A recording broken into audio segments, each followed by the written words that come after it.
So ito ang ating sigarilyas na panggulay at ito naman yung sigarilyas na pwede nating itanim. So mayroon tayo ditong check out kung ilang pirasong buto ang ating pwedeng makuha dyan. 1, 2, 3, 4, 5, 6. Madami din pala. Oops. 7, 8, 9, 10, 11, 12, 13, 14 din.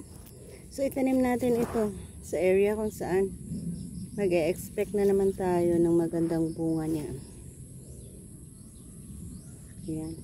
Ito ay galing na sa ating itinanim. Ayan, may area tayo dito na medyo madami ang kanyang. So dito natin yan ilagay para ayan, dito natin ilagay.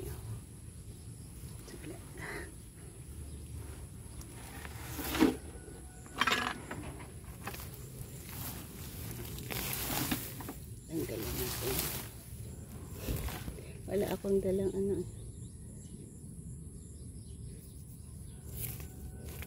gloves at panghukay. Okay lang. Yan, dito. Mababaw lang naman yan kung itanim mo.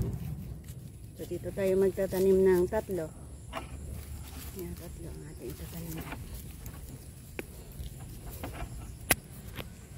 1, 2, 3, 14 yun. So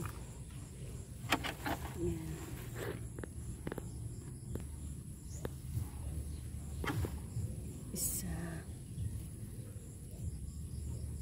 Ito, matutubo kayo ha.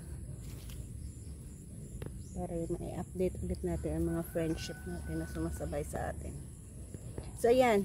Nakapagtanim na tayo ng 3. Wag ko na kayong isabay sa next pa. Pero ang area na ito, dito natin yan itanim. Next sa palayan. Ganda ng palay. Ito na yan, natin yan itanim sa gilid. So, again, thank you guys and bless us all.